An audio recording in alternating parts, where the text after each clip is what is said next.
My name is Lyle Snell. I'm the democratically elected Chief Minister of the Norfolk Island Government.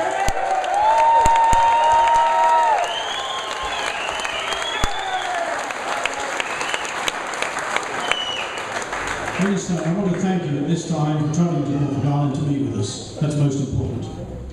You may not be aware that the consultation process to date has been flawed. I hope you're aware of it. And has misled the decision-making process for changes to Norfolk Island.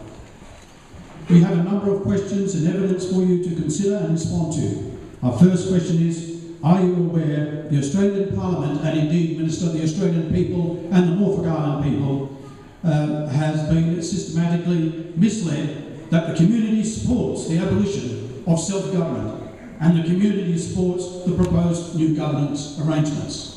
Are you aware that all this is a load of rot? Well, I am aware that there are people who assert that is the position, and I'm aware that there's evidence to the contrary. And it's my job as a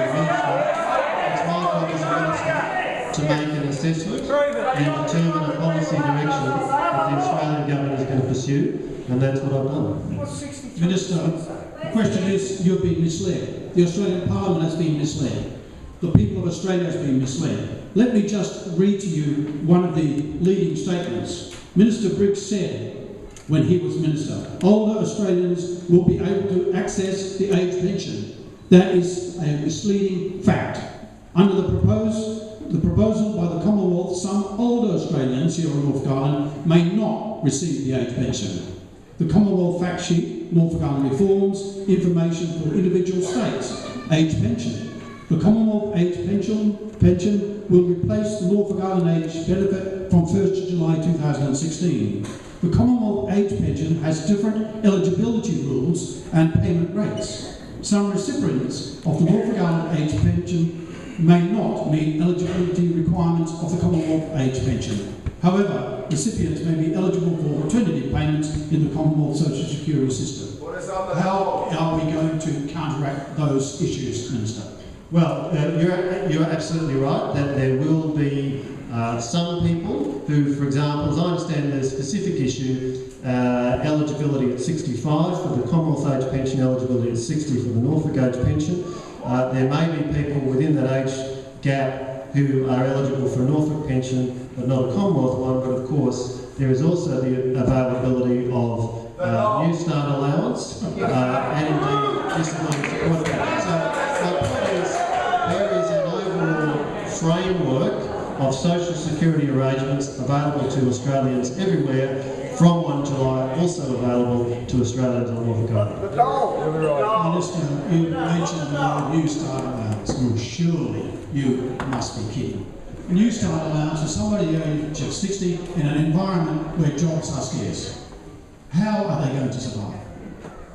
Well, I'm simply making the point that in the scenario where a small number of people may fall within that eligibility gap, there are other arrangements under the Australian social security system to provide for people in need, and people on Norfolk Island will have the benefit of those as people anywhere else in Australia do. It's not unique to Norfolk Island that you would have somebody aged 61 or 63 who is unable to find employment. Let us hope that that is a relatively small number, and let's also focus on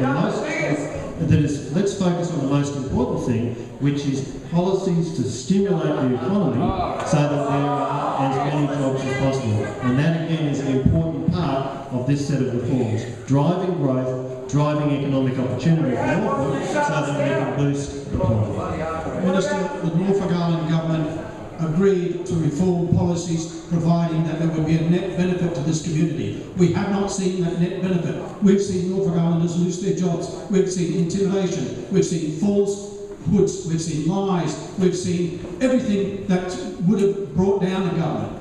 Your government should be brought down.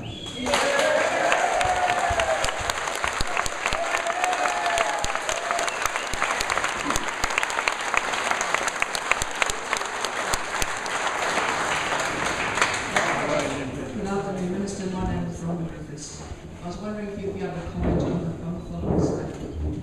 In 1992, small island developing states were first recognised as a distinct group at the United Nations Conference on Environment and Development.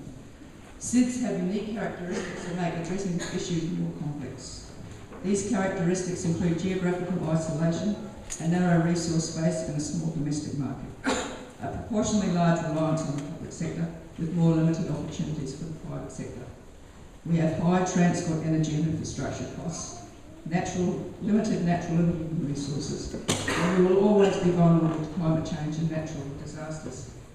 Is there a reasonable explanation as how abolishing our legislative assembly, reducing our public service and forcing Norfolk Island into a regional Australian framework will address these real issues? Yeah, thank you, and I think that's a very good summary of the issues that small island communities face, be it Norfolk, be it other Australian territories such as Christmas Island and the Cocos-Keeling Islands, be it small Pacific nations. These are issues that small isolated island nations face, and the question therefore is how can we best support economic activity here on Norfolk? How can we best deliver services so that people on Norfolk are getting services of the same standard as people living in similarly isolated communities on the Australian mainland? And that is the rationale for the set of policies that the Australian government is introducing with these reforms. So Rhonda, thank you for that description, because I think that's a good description of the set of issues that we are seeking to address with these reforms. Geez, you're a good spin off that. Will these 5 councils be Norfolk Island residents, not Australians that have bought property here, the government brought in? Look, let me give you my understanding of the answer to that question, and I stand to be corrected by my officials if I get it wrong. But I think the answer is, as a matter of law, it would be open to somebody who is an Australian citizen who owns property on Norfolk but does not reside here to be elected to the council. I believe that would be the case. Okay, I'm being corrected. No, they need to be resident as well. What is a resident? What is a resident? Yeah, what is a resident then? Well, it's somebody who meets a residency test, and I don't know the answer off the top of my head, but I strongly suspect there's a residency test in the New South Wales Local Government Act. But look, I will take that question on notice, and I'll come back to you. Who will be voting for these people?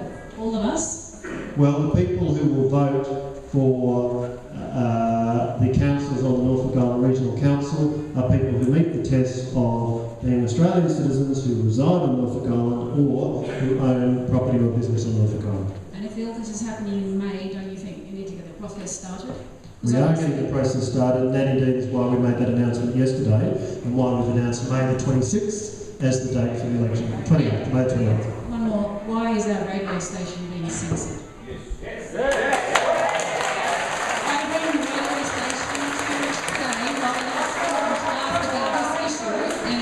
They were not allowed to ask you any questions. This clown over here. Sorry, could you just repeat that, what it was that The occurred? community radio is our radio, Yes. Yet it is being censored by you. Not personally, but by the government. And what is it that causes you to say that? What particularly occurred that caused you to reach that conclusion? We can't put anything into the radio. Public announcements.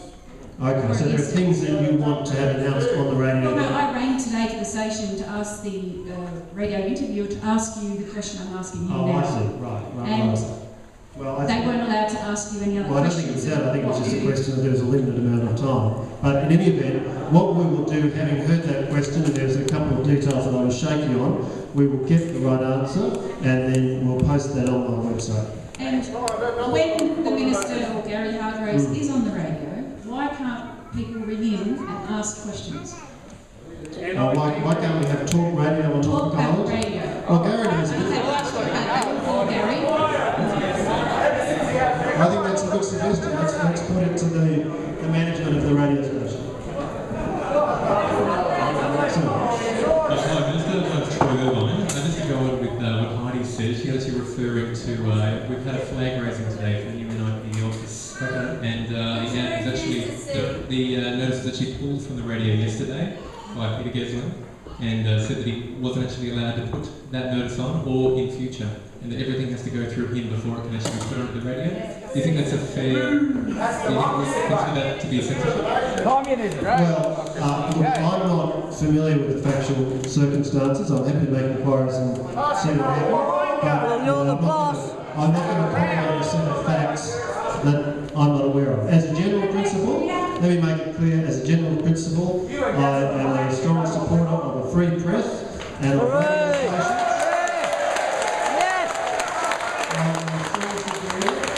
Of radio stations, newspapers, TV stations, whatever, being able to ask whatever question they want. Practice what you preach.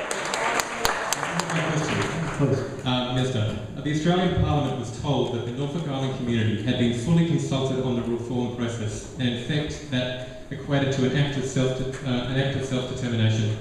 Minister, are you aware that the facilitator engaged by the administrator on behalf of the Commonwealth to run the public meeting to discuss the JSC recommendations is on record as saying that the record of the one meeting that she facilitated, namely on recommendations 1 and 2, which effectively replaced self-government with local government type body, did not reflect what actually took place? I think her words were, "I must have been at another meeting."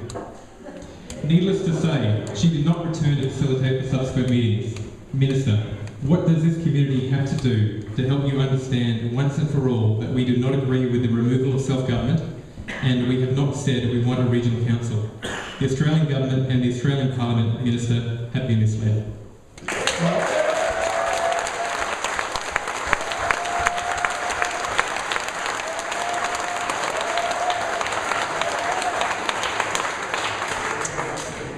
I respect your view on that.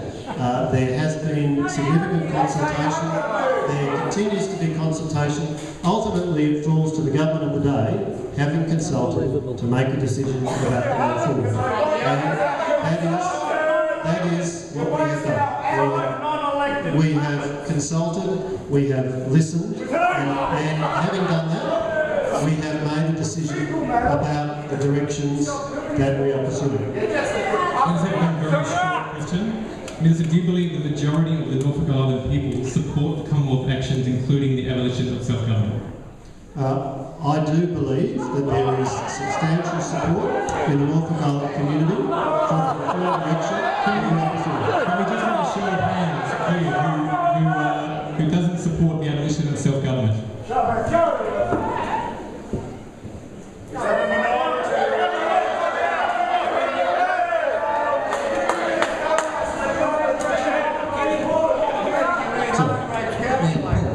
I just want to make a couple of brief comments on the question. With the introduction of the Australian taxation system, I think you'd be aware that you'd be very interested in that with a person, a fitter, a tradesman on about $40,000 a year, they were suffering a loss of income of about $20 per week. When we start on 50,000, it would be around about 280,000 a year, which is about 7,000 plus for the ladder, which doesn't go anywhere near offsetting some of the savings that you're already doing, GST, other things, don't have to pay medical insurance, but you do, but you have to pay it as a levy under Medicare taxation, so you don't get for nothing. So there is direct loss in income to people living on the island as a reduction, as an introduction of the taxation system, 1 July this year. At the same time, we don't see the introduction of some of the safety nets through Fair Work Australia. That would be introduced over some period of time in discussion with employers, which could offer some degree of safety net provisions to employees who are going to suffer that income, which is unfair. So the question I've got, why didn't we introduce, or why didn't the government introduce taxation over a 3-year period, as I understand it, they did on Christmas Island? That would have been a fair way to go, rather than the bracket lead, rather than bracket creep that the previous Treasurer indicated about as an evil that's coming into the Australian taxation system. Here we see it with a flick of the fingers. Give me $200 if you're a tradesman, $300 a fortnight if you're a $500,000 worker, when it could have been made more effective as the previous Legislative Assembly was trying to negotiate its way through with the government, fell upon deaf ears, about a more fair and equitable introduction of the taxation system that you or the government applied in Christmas Island. Why could that not apply here? Look, you make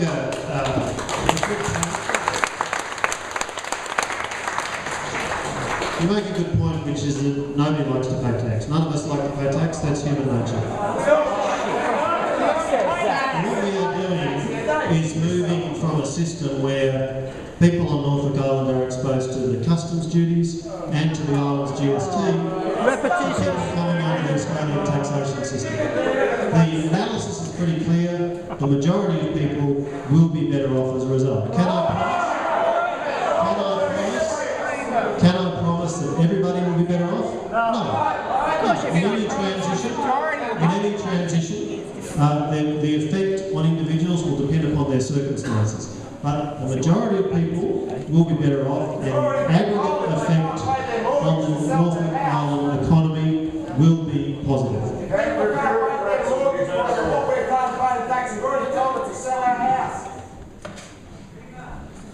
Good evening, Minister. My name is Ron Ward. I was the Environment Minister in this government that your government has dismissed.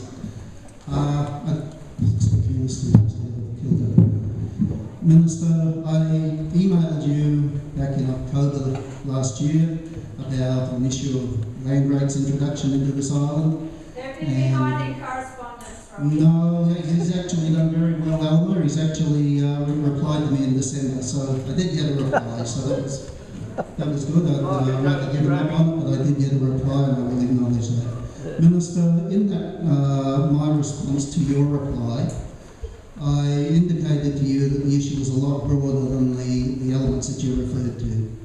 I've prepared a document here that details those issues, and I would like to present that to you or your staff here tonight. Please do. And that goes to the operation of the rates system the council will implement, is that right? It's concerns about the whole concept of reliance on the rate system as your primary revenue earner. We believe here that this is the wrong measure for this island. There are many people here that this will affect in an extremely bad way. When you add that to the impacts of the income tax and the issues that Mr. Price just referred to, it is a major issue, and it really hasn't been thought through. If you're trying to do this sort of major reform in the mainland, you would have a massive amount of work going into minimising these impacts and working on what is feasible and workable. What is proposed with this whole land rates concept is very damaging to our community and to our culture and traditions here.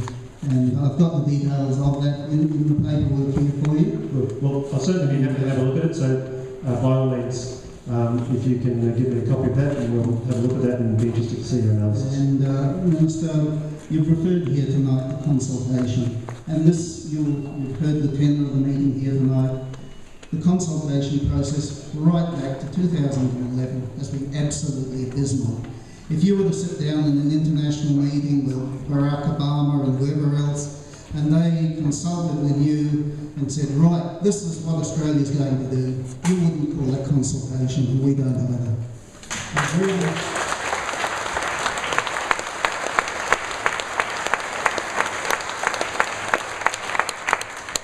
I've been trawling through a lot of material to try and get a feel for where the Australian government's coming from with this whole reform process, and I mean a lot of material. And when I read the JSC reports and so much that has come out, it's hard to recognise it against the realities of this place. And I urge you to consider a Royal Commission into this island to find out what is really going on and what this place is about. There's been allegations in the JSC hearing that the government was corrupt. That particular person that made that allegation never made any attempt to substantiate it. Now, whether he meant in the wider context that maybe somewhere in the administration there's some corruption, we don't know. But it is the sort of things that your government has taken a decision to sack ours. based on these lies and unsubstantiated things that are put forward at these JSC hearings. So many of these JSC hearings have attracted input from people who have an axe to grind in one way or another, and they do not reflect the true situation here. Well, can I say,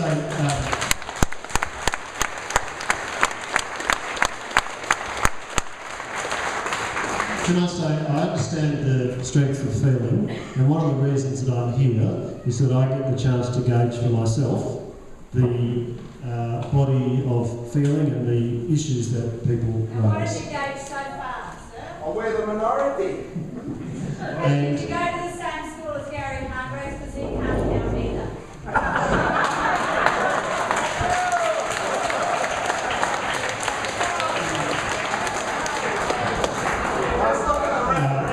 And so you asked me, what's the basis on which the Australian government has taken this decision, and is it based on responding, for example, to allegations of corrupt behaviour within previous Norfolk Island governments and so on? And I come back to the fundamental point. The decision that the Australian government has taken is based upon the fact that for a community of 14 or 1,500 people, the size of a small country town, to seek to provide to itself services which are in every other part of Australia provided by three levels of government is something that is simply too difficult to achieve, and the evidence of that has been that the standards of service that are available to citizens living on Norfolk Island is lower than in comparable isolated communities elsewhere in Australia. So the Australian government is acting consistent with its duties to Australian citizens, Australian people, Australian permanent residents here on Norfolk Island, and that is what is motivating the decisions we're taking. That being said, of course, not all wisdom resides in Canberra. I absolutely agree with that, and my constituents remind me of that every day, and you're reminding me of that. And so therefore, there may very well be issues of detail as we move through this reform process where there are suggestions for a better way forward. And it's in that spirit that I'm more than happy to look at what you're putting forward. And indeed, if people have other suggestions as to issues of detail, well, they think we could do a better, deal with it in a better way, by all means put them forward. But ultimately, it falls to the Australian government to make the decisions as to the things that we will do here, and we are following a clear reform direction.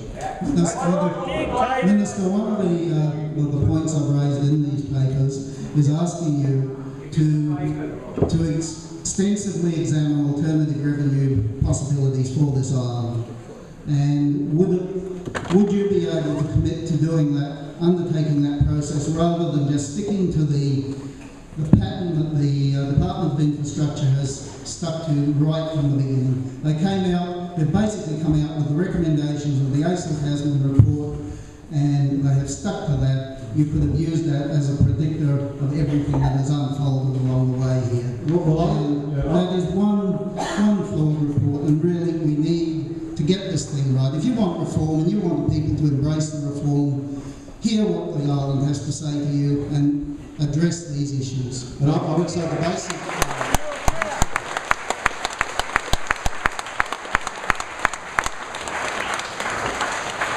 The basic principle that we're bringing to bear in relation to taxation is that to the maximum extent possible, the taxation arrangements on Norfolk should align with those elsewhere in Australia. That's why we want there to be a rates system for the Norfolk Island Regional Council, just as rates are charged to property owners, just as rates are charged to property owners to fund the operations of local councils throughout New South Wales and throughout Australia. So that's the broad principle. There are some exceptions, for example, in relation to GST. So the Norfolk Island GST has been removed, and the Australia-wide GST will not apply in Norfolk Island. Neither will fiscal equalisation. Minister, it's certainly my belief in talking with many people in this community that they would prefer to have a low-level local GST rather than the introduction of property rates that you're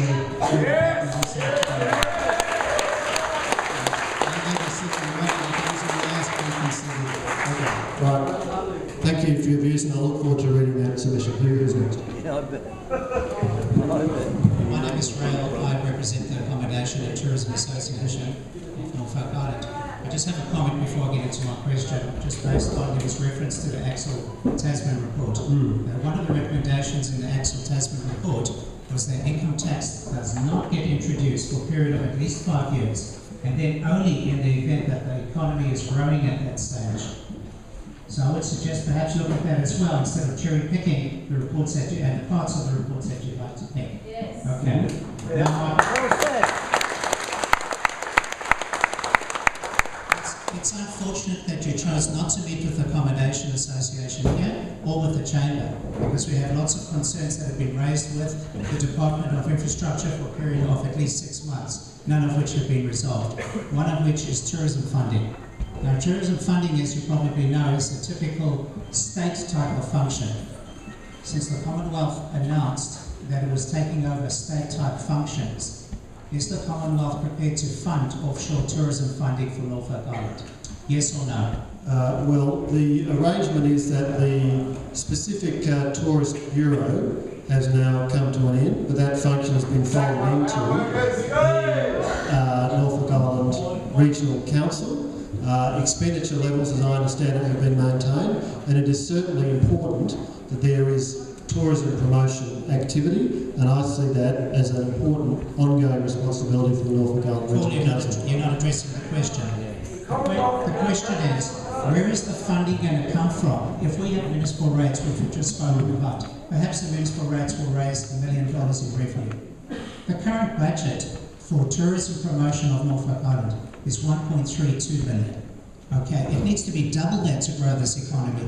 Where do you think we're even going to get the 1.3 million from if you haven't undertaken to accept that as a Commonwealth responsibility?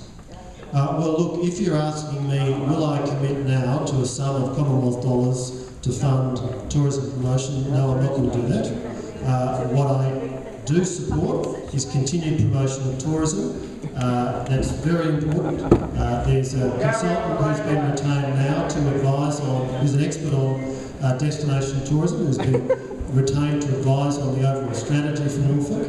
And I think across a range of fronts we need to be looking at how we can do better, including as we negotiate the contract with Air New Zealand, who've been chosen as through the tender process to renew their term, to talk to them about what do they intend to do in terms of promoting Norfolk as a destination. So I absolutely agree with you.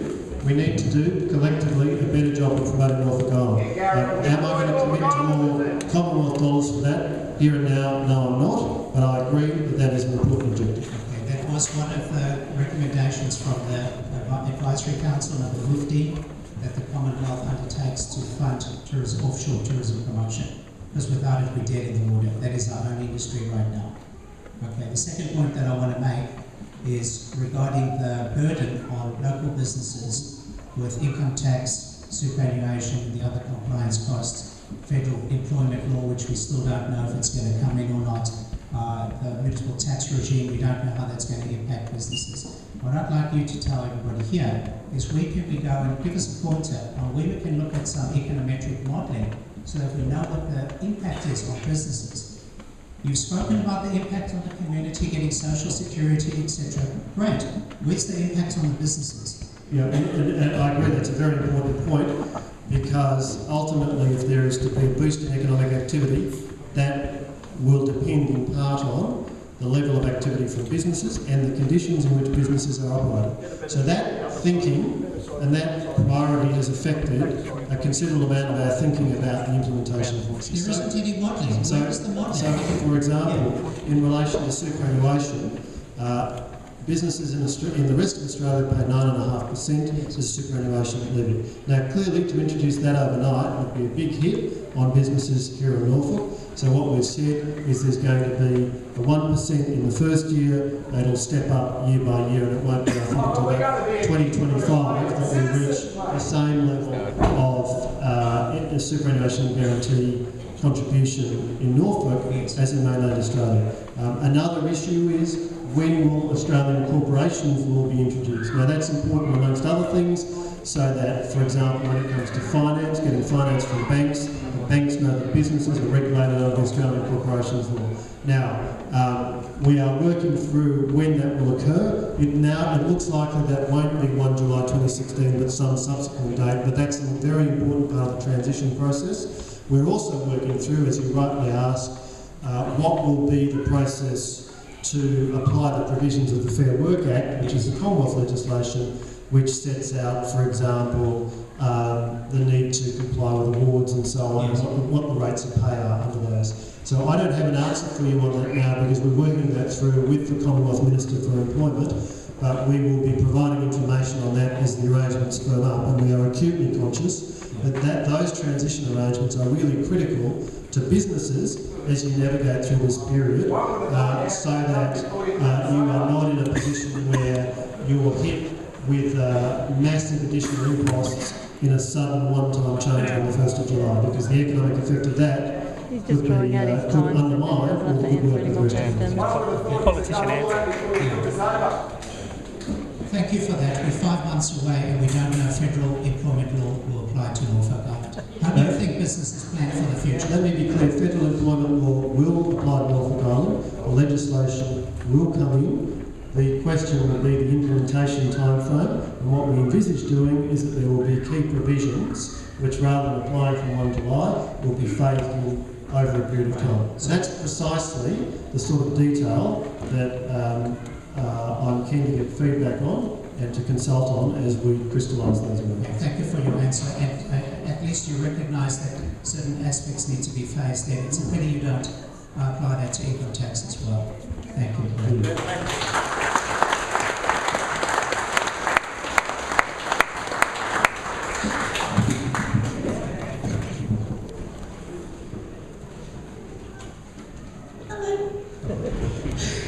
What's your name? My name is Alexis, and I am here on behalf of a project I'm conducting for school as a part of my HSC requirement. I'm conducting a film based upon Norfolk's democratic rights and the changing identity of Norfolk and what will happen with the future generations of Norfolk Island. Oh, I'm shooting. You're doing fine, Alexis. What do you believe the benefits of Australia coming into Norfolk on the future generations will be? I think there will be clear and positive benefits for future generations of Norfolk Islanders. Norfolk Island is part of Australia, but since 1979 there's been a unique arrangement here where one level of government locally has been responsible for the delivery of a whole range of services which in other parts of Australia are delivered by three levels of government. That's been an extremely ambitious undertaking, and ultimately the consequence has been that citizens living on Norfolk Island are not getting the same level of service from government as people in other parts of Australia. So this is about delivering to people on Norfolk Island a level of service they are entitled to get from the Australian government, and having an appropriate split of responsibilities between what's provided by the national government, what's provided by the New South Wales government under a contract with the national government, and then what is provided by the local government, the Norfolk Island Regional Council. So I am confident that for the young people of Norfolk Island, this will be a positive development. Will they be Norfolk Islanders? Of course they'll be Norfolk Islanders. This does not change. This does not change the culture of Norfolk Island and the importance of the unique characteristics of Norfolk Island. Then at the numerous occasions where Australians, I'm sorry, such as Gary Pargraves, have pointed us out as Australians and not as Norfolk Islanders. Will that remain the same for the future generations of Norfolk? Will we be known as Australians or Norfolk Islanders? You are both Australians and Norfolk Islanders, just as I am both a New South Welshman and an Australian. We now come from Aussie, we come from Pitcairn and Tahiti. So must be half descendants of the Chinese. Years and the Bounty, who are born and bred on Norfolk Island, despite our Australian citizenship, we will be Australians and Norfolk Islanders. Yes, you will, just as people of the Tiwi Islands are Tiwi Islanders and Australians. Yours is a unique and distinctive community with distinctive characteristics and a valuable heritage which must be acknowledged and preserved. But there are other communities in Australia which also have a unique heritage and character which must be preserved. People can be both Norfolk Islanders and Australians, just as they can be both Tiwi Islanders and Australians, Torres Strait Islanders and Australians, Okay, moving on. Indigenous people and Australians. So we can be more than one thing at the same time. I think that's especially from Major Work. There is a camera behind you filming currently. As a politician, I always assume there's a film scene. Also, one thing I'd like to point out, I'm not Australian, I'm a Norfolk Islander.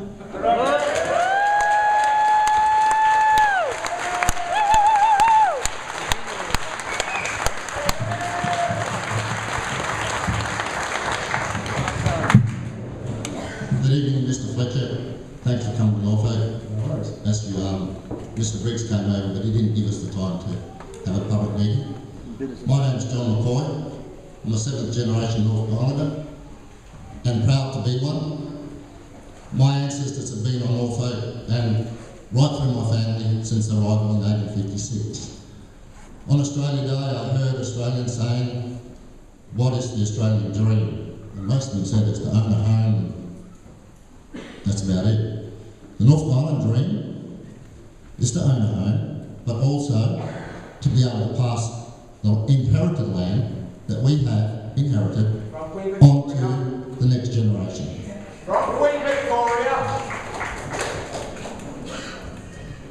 I have a couple of questions for you. The first one is the $5 million you talk about, the cost of our healthcare scheme. Are you saying that's what it's costing to pay for people to travel away and have medical treatment, or is it the cost to the eligible people or the healthcare members? So that's calculated as the aggregate cost to everybody on Norfolk Island who pays the $2,000 a year under the existing Norfolk Island health scheme. In other words, you will no longer be required to do that because you'll have the benefit of Medicare. Okay. So that's $5 million that in aggregate will be in people's pockets. Yeah. They can spend on food, on clothing, on services. That is a boost. That is a boost to the local economy. How about tax? About the tax. If you do the maths, you're $5 million up on that, you're $4.9 million up on social services, and $4.3 million down on tax. So that's the basis of the economic modelling that the Australian government has commissioned, and that is why I say there will be more money coming into the Norfolk economy as a result of these changes than leaves. Yeah, I don't want to be rude. That's why there will be a boost. That is a big part. We've heard tonight that you have been misled. You have shown right there where you have been misled. You do the maths. I think there's about 1,000 people who are members of the healthcare scheme. I'd have to check that out. And we pay $1,200 a year. You do the maths. Where's your $5 million? Not pretty simple. Now, as far as the other benefits, I have not personally done the calculation.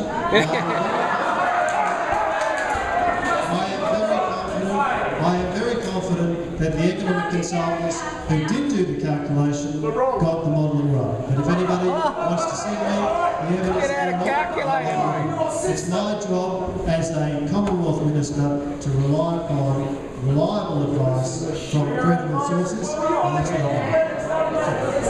do. the next point is, during the life of the Legislative Assembly and trying to follow their budgets, they were continually given a deficit budget by the head of administration. Tell me, you know, when you look at the budget, snapshots and that, and there's so many whole things missing, simple things like waste management fees. You know, why are they not in the budget? To show what is correct. But anyway, that's a sideline makes issue. the fundamental point that for a community of 1,500 people to try to deliver the full range of services that the rest of Australia are delivered by 3 levels of government is something which is simply incurable, and that is a fundamental reason why the Australian government is pursuing this set of reforms so that people on Norfolk Island can have access to the same level of services as people living in similar isolated communities elsewhere in Australia. Just quickly, if you talk about the Australian budget or the Australian government doing such a good job, why is the deficit growing? Why is the deficit growing as we're talking? I am more than happy to give you the explanation of the deficit that the Liberal Party inherited from the previous government.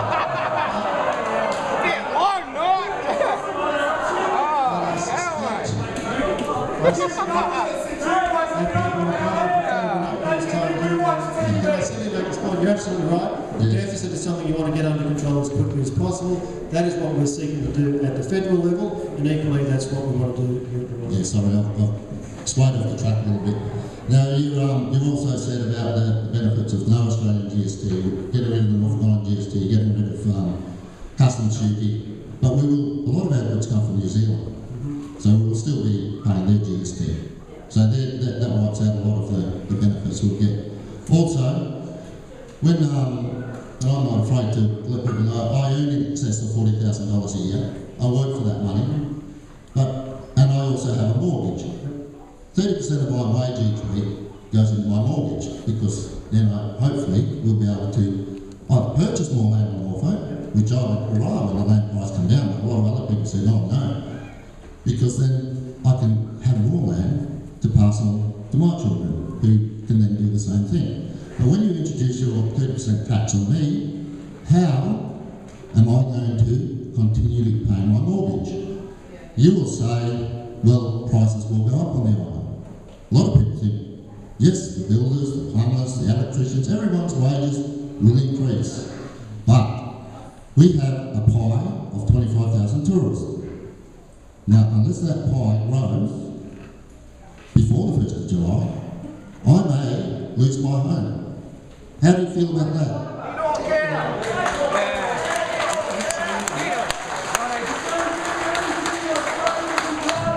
Absolutely, we want to increase the number of tourists on the island and increase the amount of economic activity on the island, and that is in everybody's interests. I do again make the point that amongst the changes that will occur is that you'll no longer be paying GST. That's an equalisation cost. A year or so that people are paying for the insurance scheme, there's money people now stay in their pocket. So it's we need to work out the net effect, but the majority of people will be paying. So, my name is Glenn Wood. I'm actually Aussie now, living on Norfolk, so I don't claim to be Norfolk Island. So from my perspective, you will notice you're copying it in the throat a little bit tonight. And this is representative of this community. Now, the majority of the animosity that's been built up are through the actions of the Australian administrator.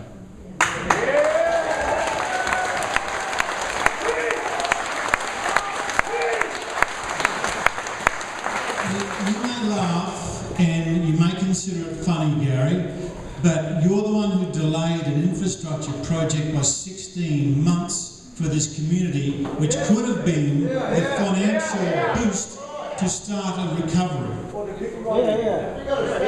You have your resources to print your pieces of paper and all the rest of it, Gary, but I'd suggest you stop laughing. Now, Paul, with respect to your position, you say we, that is Australia, you will, we will.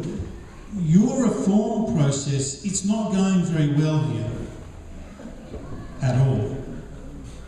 You may notice it's not that comfortable being an Aussie on Norfolk. And unfortunately, Gary, your lack of apathy, your lack of general respect shown to these people is why you're copying it sweet. Now let's have a look at and I'll be very brief here. You say this consulting process and all the rest of it. I've seen part of it, as I'm not here all the time. Now, you have, I believe on Facebook, you have a bit of a luncheon tomorrow with business people from the island, correct? That would have been organised with... We had an event at lunchtime today. Okay, cool. You have... tourism is sort of big on this rock. You're not seeing that. You're not actually seeing NIPD. Oh, he's afraid of the truth. No, I haven't finished. You also haven't seen the Chamber of Commerce. Tourism, Chamber of Commerce, and the people who these people chose to speak on their behalf. And you actually have refused to see them. So I'm sorry, mate, but the credibility you have has just gone out the window.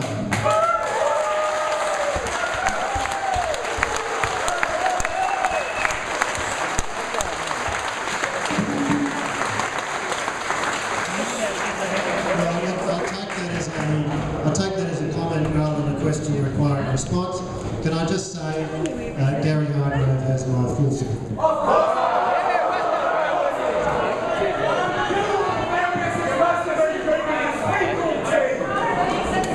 hope you never drank the water. Thank you, Minister. I have the pleasure to leave the rules here.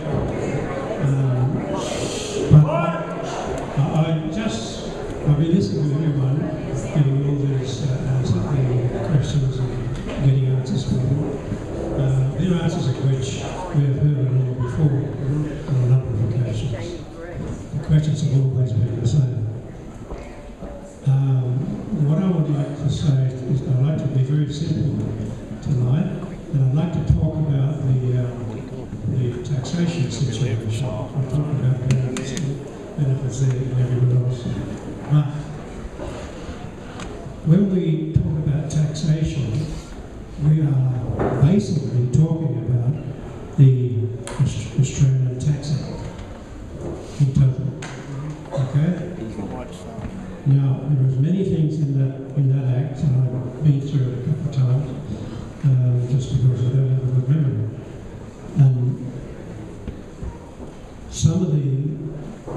Some of the conditions in the Tax Act really is irrelevant to Norfolk Island, but some are quite relevant. Now, thinking about it in simple terms, just pounds, shillings and pence, I've got a business, and if I order goods from overseas, I still have to pay for the mainland transport, the mainland wharfage, those freight rates, the stevedore, the whole lot.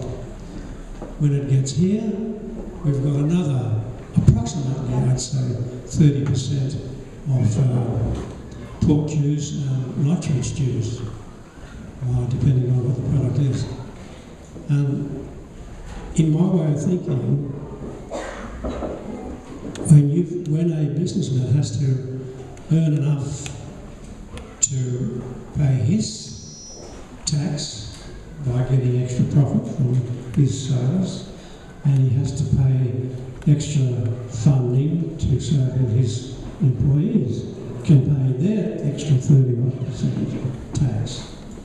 We're up at 60% tax already without any reduction in import costs. And that's the way it's going to go.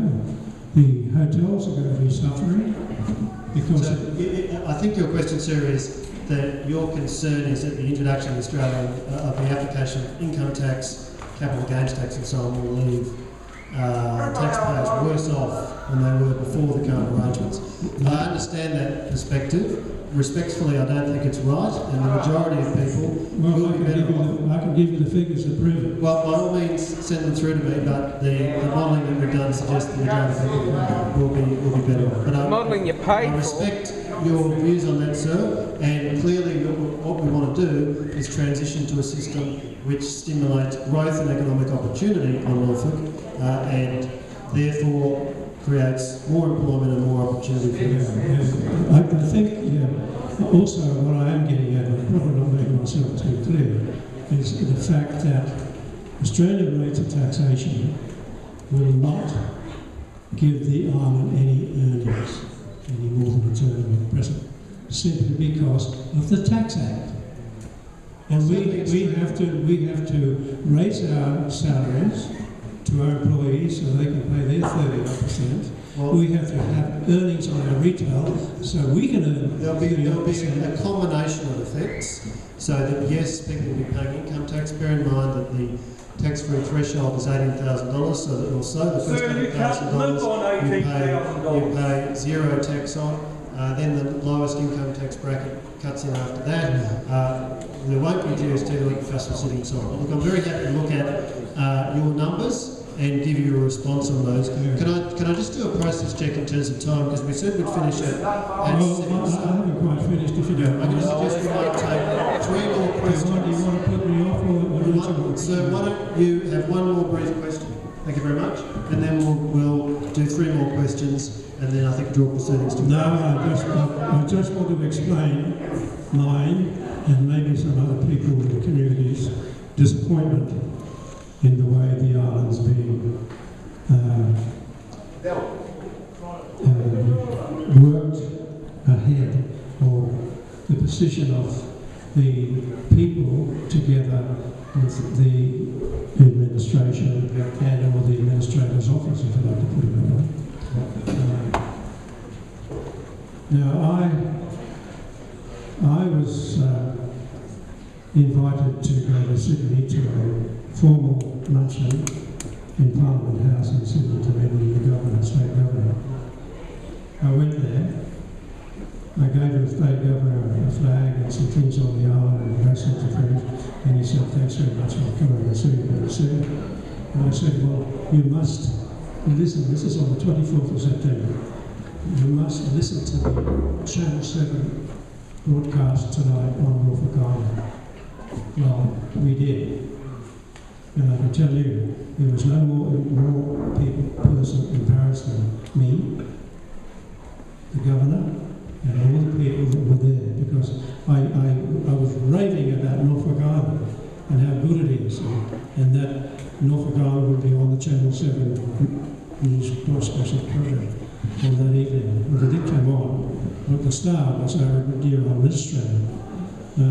He got up and Can I just make this point? When I get back to Sydney and go about my job, I too will be raving about Norfolk Island, having had my first chance to visit here. So you have created another advocate for this wonderful island with my visit tonight. So can I suggest we might move on to the next person? So thank you for your thank you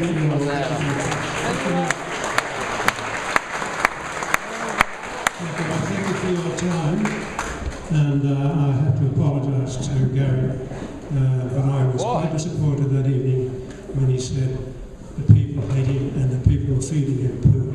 And that was coming out of his mouth over the national television. Thank you, sir. That's from that perspective, I think in fairness we might hear on this. Thank you very much.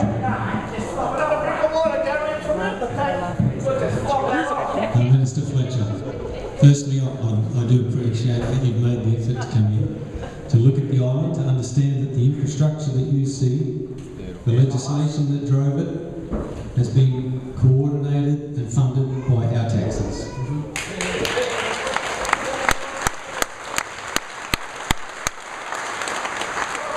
Minister, I also want you to understand that what you see in reaction in this hall is the extreme for us. We have been driven to this extreme. We have not had a collaborated process. We've had imposed change. To call them collaborated or jointly consulted or broadly supported reforms is a lie. And if you cannot understand that, then I'm deeply disturbed that if this is your idea of a consultation process, to not take those views back and consider them, then you will be part of the flawed process. I would say that when the United Nations representatives acknowledged that the process of removing the Norfolk Island government is absolutely wrong, when the process of misreporting, as was done by Gary Hargrave on the 20th of December 2014, to say to the Minister for Territories that there was majority support at that meeting for the removal of self-government is absolutely absolutely not true, and you would find, as you would have already in this room, that there is a great majority of those people who were at that meeting. The reason there is a heated emotion in this room is because we look to you as the new minister to review the actions and the data and the lack of data and the misleading statements that have led to the situation we are in right now. It is a responsibility that you have.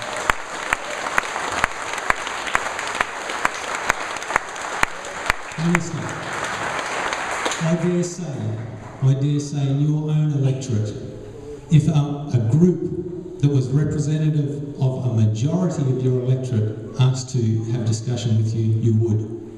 I dare say in your electorate, if the Chamber of Commerce or the tourism industry, in Norfolk's case, as the sole industry to be industry dependent on, requested your attentions and your consideration and your consultation, I would imagine that you would have given that.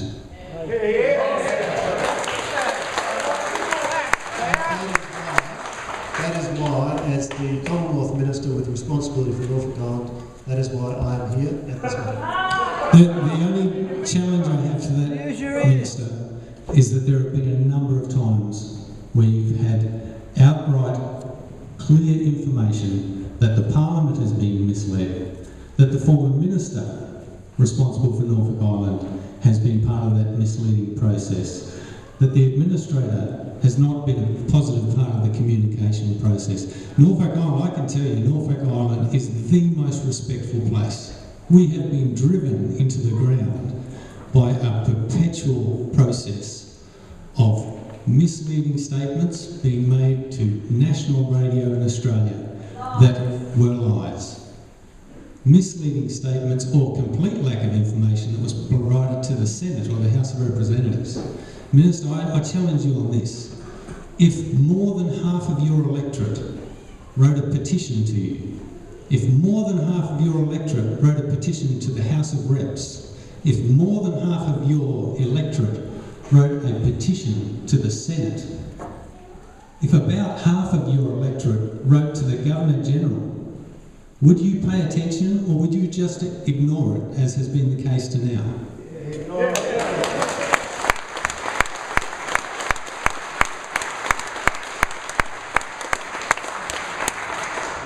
I am here as a politician, somebody who is democratically elected, to listen to the community. That's why I'm here. Okay then, I request, and I would welcome your answer to this.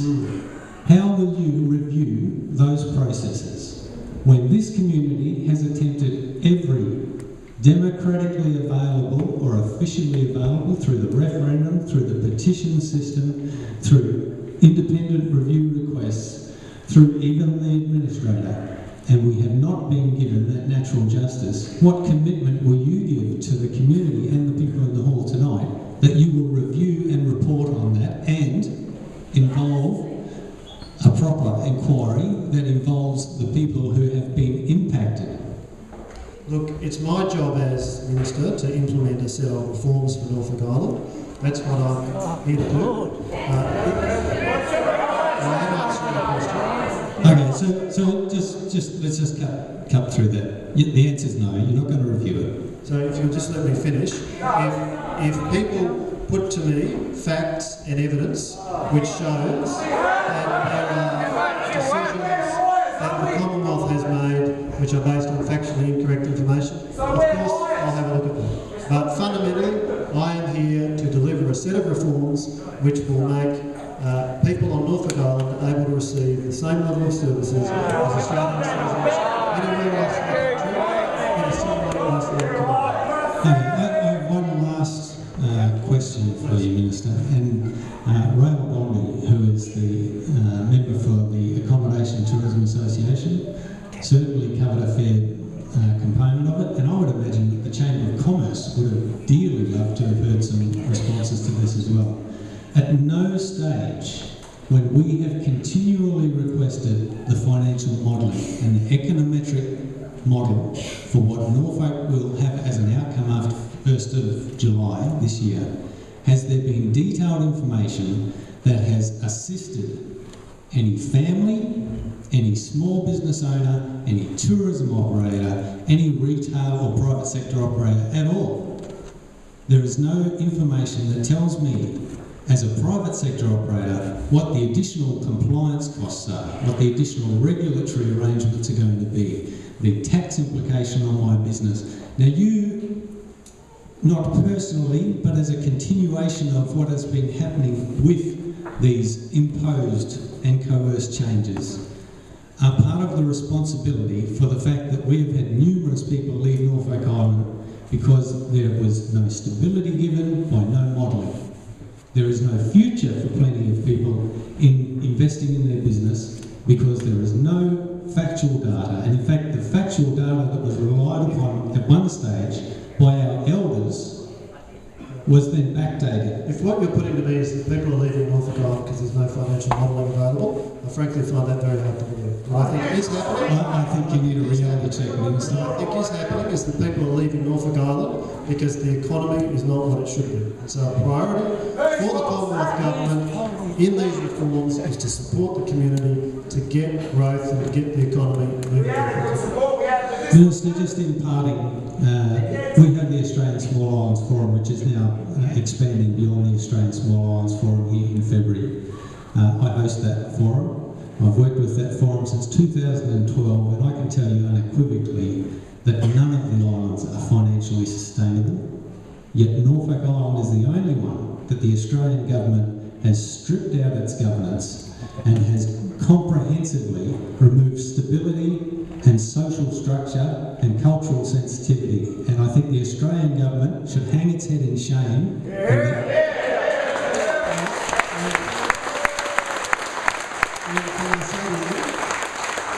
Can I say to you, I'm not going to beat around the bush, I disagree with you strongly. The reason we are making these changes is because Norfolk Island is the only small island that is an Australian territory that has the present set of arrangements, and the outcomes on Norfolk Island are demonstrably worse for people than on other territories. So we are bringing Norfolk Island into alignment with the arrangements that apply to other territories. I'll just say this, Minister. You are seriously without factual information. I deal with the islands, and I can tell you that you are absolutely incorrect.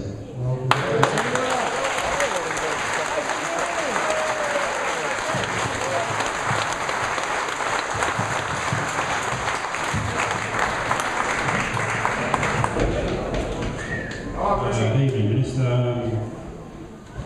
I agree with the other speakers that you're welcome to Norfolk Island, and it's a real pity that it isn't in better circumstances. It would have been far better for everyone if this was a far more peaceful meeting. I've got a couple of things that I want to put on record, but just a few of the things you said I need to question. Just in relation to the elections of the regional council, this is going to be done in accordance with the Local Government Act. Because we can't vote in the New South Wales elections, what would be the procedure if we wanted to change a provision of that Act? Could you just explain that to the community? Well, the provisions of the New South Wales Act will be applied to become law in Norfolk Island through the operation of an Act of the Commonwealth. So what we will do is we will pass a piece of legislation that will say the New South Wales Local Government Act applies in relation to Norfolk Island. So you're right, because Norfolk Island is not part of New South Wales, you don't have a capacity as, for example, a constituent of the New South Wales population to put a view, but you can obviously go to the federal parliament, to Gabe Rotman as your represents herself as the senator for the ACT, and of course to me and to officials of the Department of Infrastructure and Regional. So that's the process if you want to put a view. Yeah, okay, so that's good, because the idea is if we wanted to change a particular provision of that Act, We could go for you, for example, and if we could demonstrate that the majority of Norfolk Island people wanted to change a particular provision of that Act, that you would make sure that that would happen. Well said. No, that's not the test. That's not the test. I'm not going to mislead you. I'm not going to give you a commitment on that front. Would anybody else in Australia, Minister, would anybody else in Australia would anybody else in Australia allow not to have a democratic say in the laws that are being made that affect their lives? Anybody else in Australia, besides our poor cousins on the other side in the Indian Ocean territories? Anybody else? Tell me yes or no. Under our system, it falls to ministers to make decisions. It's my job to make an assessment of opinion and policy and come up with a decision. That's what I'll do. And I will make that decision informed by submissions I receive, what people say to me at meetings like this, my assessment of the policy advice and so on. Minister, it was a very simple question. It just related to democratic process. Anybody else in New South Wales has the opportunity to go to their local member, to remove their local member. Sure. We can't even vote. Yep. So the only opportunity maybe would be that if a majority of us went to you, and because an overwhelming majority agreed, you might change it. But it doesn't appear that's the case. I will consider submissions that are put to me and weigh them up on the merits, but ultimately it's my job as a minister to make a decision. Yes, that sounds very democratic. I'll just make another point, because this isn't actually what I want to talk about. Is there anything that the Norfolk Island people would say to you, anything that they could do? They've tried for 4 or 5 years, actually 10 years we've been putting up with this bullshit. Is there anything that we could say to you that would get you to reinstitute self-government in Norfolk Island? It's the Australian government's policy that we are reforming government, the way that Norfolk Island is governed. I'll help you. The answer is no. We will not be returning to self-government in Norfolk Island. So you're right, the answer is no. Okay. So that's refreshing, because we probably could have saved ourselves 2 hours here. Now, does that mean that I'm not interested in the details of changes we're making and the feedback on those? Of course I'm interested. That's why we want you to listen to us and go back and tell your bloody government you screwed up. That's what we want.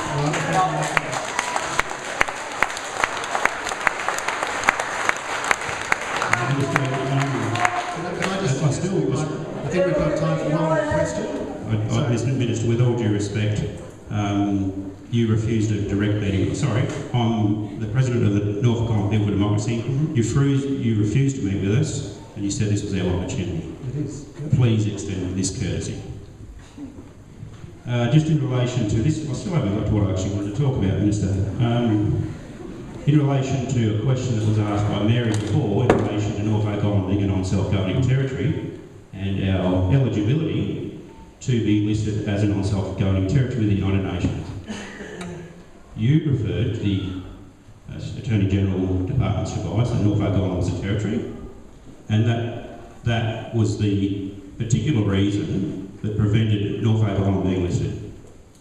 So just for clarity, because we have no other choice of returning democracy to Norfolk Island than appeal to the United Nations, just for clarity, just on a couple of other matters. Do you agree that Norfolk Island is geographically separate to Australia? Norfolk Island is part of Australia. Did you drive here? Did you drive here? Is Norfolk Island geographically separate, yes or no? Norfolk Island is part of Australia, the Torres Strait Islands are part of Australia, Tasmania is part of Australia, Christmas Island. We're not talking about the territorial status, Minister. We're asking a very simple question. Is Norfolk Island geographically separate, yes or no? We can keep going back and forth. All right. Norfolk Island.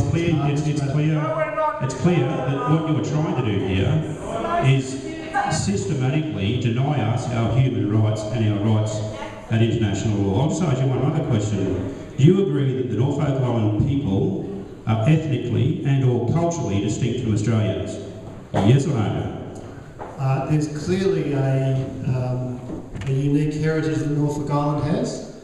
There are many other communities. There are many other communities of Australians who have a unique heritage. It's really very difficult to get a yes or no out of obviously a very clever person. So that's a compliment and a criticism.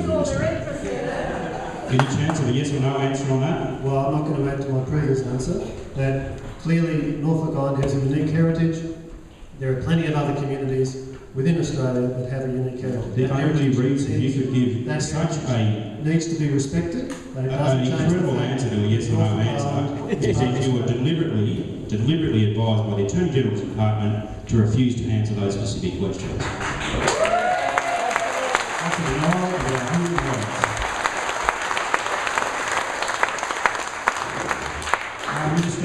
Just another puzzle. I am under some time pressure because I need to get to the next one. I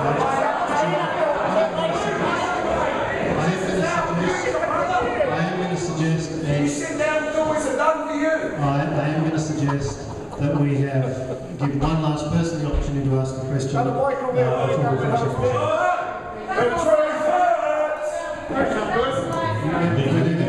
Who's wanting to ask a question? So there's another chap here too. Well, we've got the opportunity for one more question, so I suggest that we ask that one last person to ask a question so they can not disappoint the next group of people. Minister, sorry to cut you off. Because you're busy for time. Minister Fletcher, Prime Minister Malcolm Turnbull said on ABC, ABC News 24 on the 19th of January 2016, just 1 week ago, when talking about the rule of law in ancient times. The justice is to be found only as between equals in power. As for the rest, the strong do as they will, and the weak suffer as they must. He said with reference to the role of the United Nations, that the role of the United Nations must play in ensuring that the weak do not suffer at the hands of the strong. Now, the international order, the rule of law, seeks to ensure that this is not so, that might is not right. Minister, could you help me understand what your leader, the Prime Minister, was saying, given how his statement is inconsistent with the Australian Government's decision to unilaterally abolish self-government on Norfolk Island against the wishes of the Norfolk Island people? And if just like, you might have to remember these because I'm reading. I'm going to give you the opportunity to conclude, or else I seriously will have to leave to get to my next appointment. So, if you'd like to conclude your question, I will respond. Otherwise, we'll draw the meeting to a conclusion. It's entirely your choice. Or you just... You're stopping me, Minister. What I'm seeking to do is show respect by staying for 45 minutes beyond the and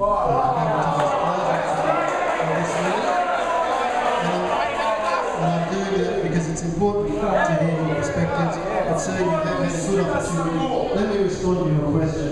Malcolm Turnbull, as Prime Minister, fully supports the policies that I'm charged with implementing, and the Australian Government, democratically elected, makes policy and makes law for all Australians, including Australians on Norfolk Island. That's what I'm here to do. Their choice to live there. I was actually halfway through my question. The last question, because sir, you had a good go, and we need to give one more person the opportunity to ask a question. With all due respect, Minister, you're the one that's supposed to be speaking, so Minister, is it possible? Minister, is it possible that Australia will ever truthfully acknowledge its obligations to Norfolk Island and international law?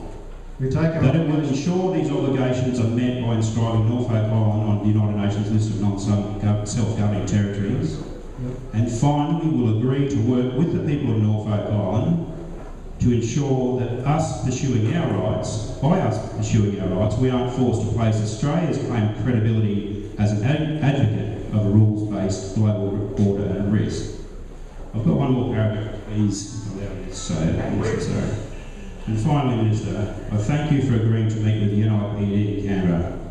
That will be interesting. Where we can, hopefully, begin the process of returning self-government to Norfolk Island and to create the opportunity for the Commonwealth to work directly with the people of Norfolk Island in a spirit of partnership under the principles of the United Nations.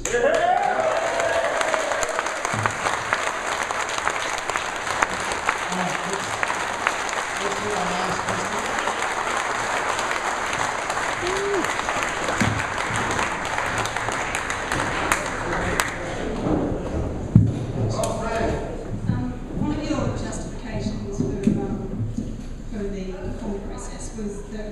getting the same level of services as comparable communities. So I'd really like from you if you can give me a list of those services which are lacking or in lower standards to comparable rural communities in Australia. Well, a couple of examples are that the Australian social security system is not available to people on Norfolk Island, and the healthcare system here does not allow people to get the same benefits as people who have the benefit of the healthcare system around Australia. So that is a judgment made by the Government of Australia based upon assessing the conditions and the services provided to people in other parts of the country. So can I say, in conclusion... I would just like you to outline, like obviously I'm involved with health services, I would like you to outline which health service exactly we don't get. Okay, so in comparison, Indian Ocean territories, there is no full-time physiotherapist there. There is a visiting dentist there. At the moment we have the luxury. We have the community that is able to afford, a medical scientist, a physiotherapist, a pharmacist, a full-time radiographer. So I find I struggle to see where we are lacking in services provided to our community. Okay, so what we are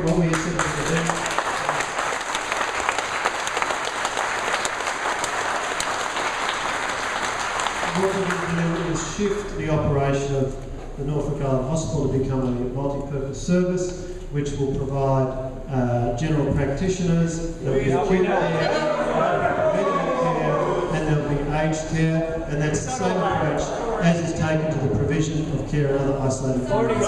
So ladies and gentlemen, with that, can I say in conclusion, I'm sorry, I'm going to have to finish. I apologise. Thank you very much for the opportunity to hear